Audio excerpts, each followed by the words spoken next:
성도님들 안녕하십니까? 오늘 함께 묵상할 말씀은 여호수아 6장입니다. 여호수아 6장은 이스라엘이 여리고성을 함락시키는 장면입니다. 이 전투는 역사상 유례없는 전투였습니다. 고대의 전투에서 성을 함락시키기 위해서는 공성 장비를 비롯한 수많은 기구가 필요했습니다. 수많은 군사들이 죽임을 당했습니다. 그러나 여리고성 앞에 진을 친 이스라엘 백성들은 조용했습니다.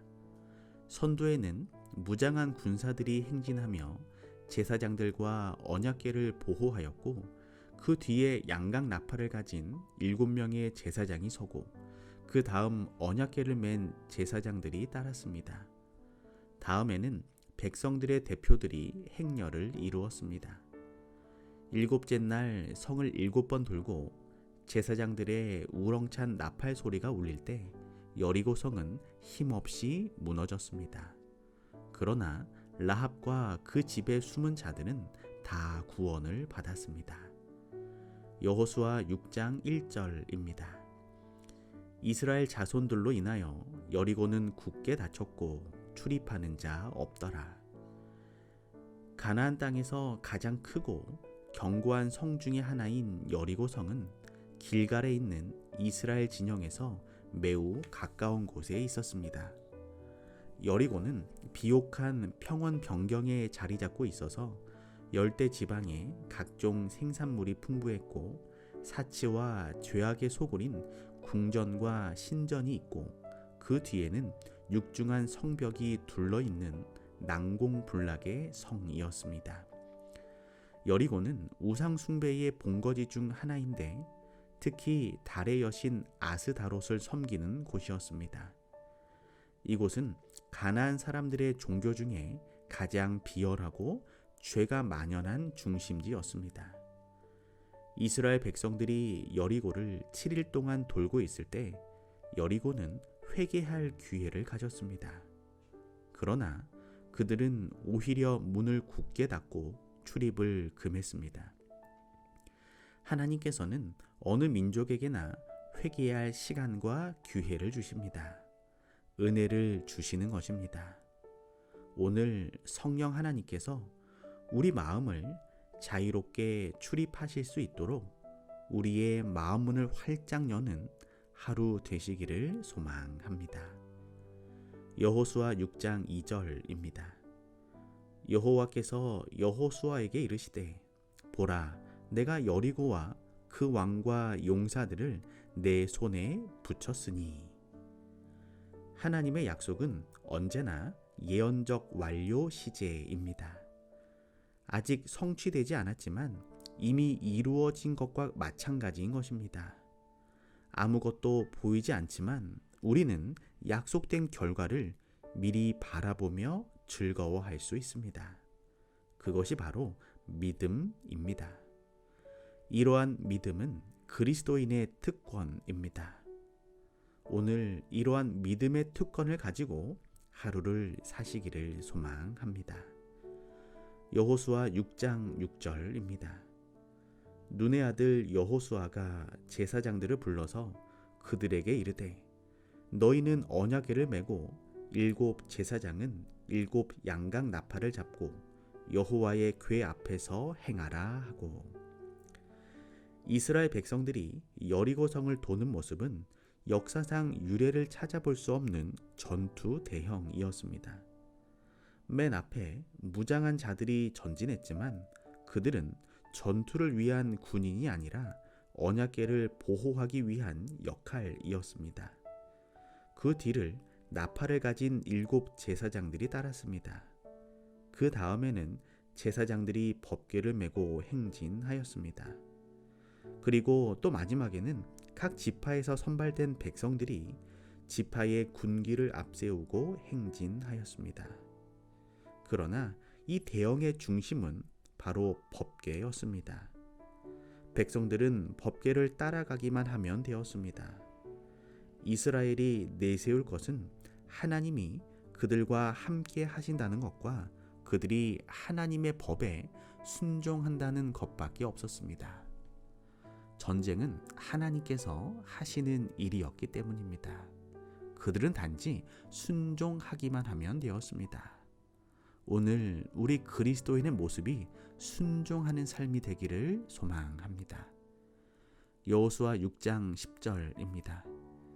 여호수아가 백성에게 명하여 가로되 너희는 외치지 말며 너희 음성을 들내지 말며 너희 입에서 아무 말도 내지 말라. 그리하다가 내가 너희에게 명하여 외치라 하는 날에 외칠지니라. 이스라엘 백성들은 매일 한 번씩 성을 돌았습니다.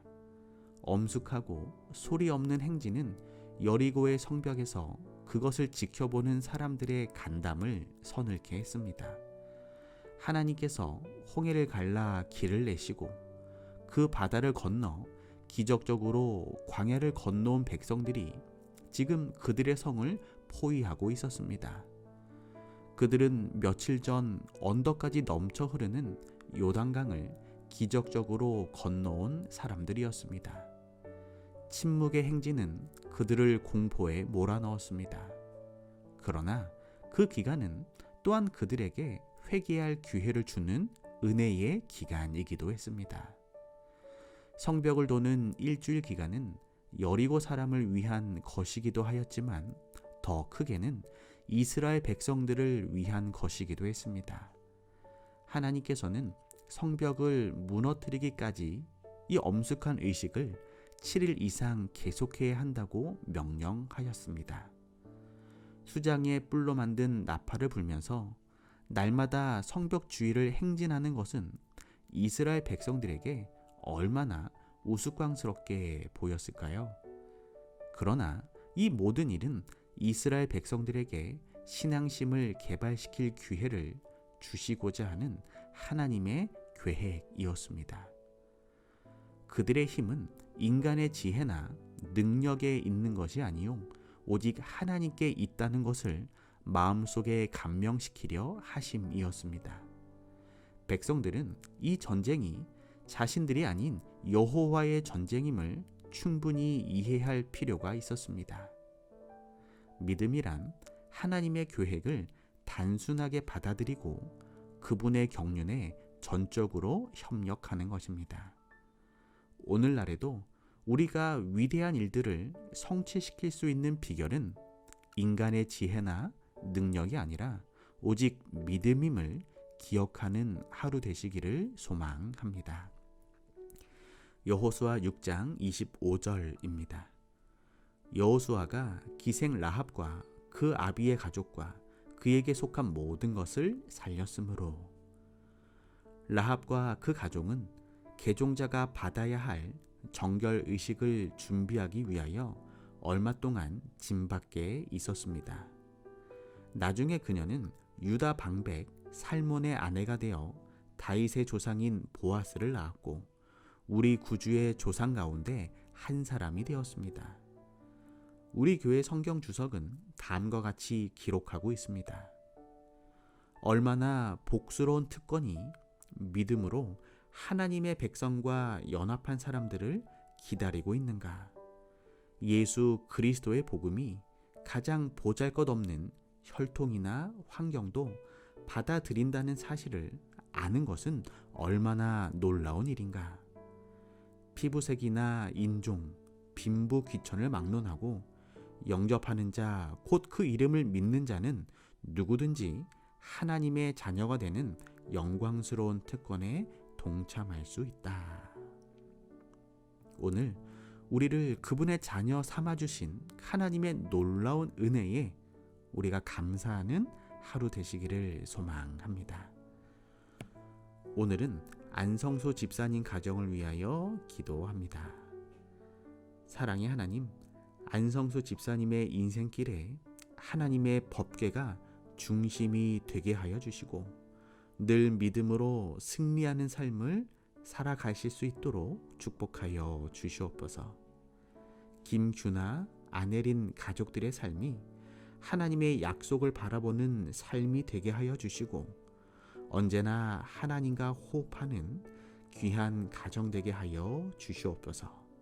사랑의 예수님의 이름으로 기도합니다.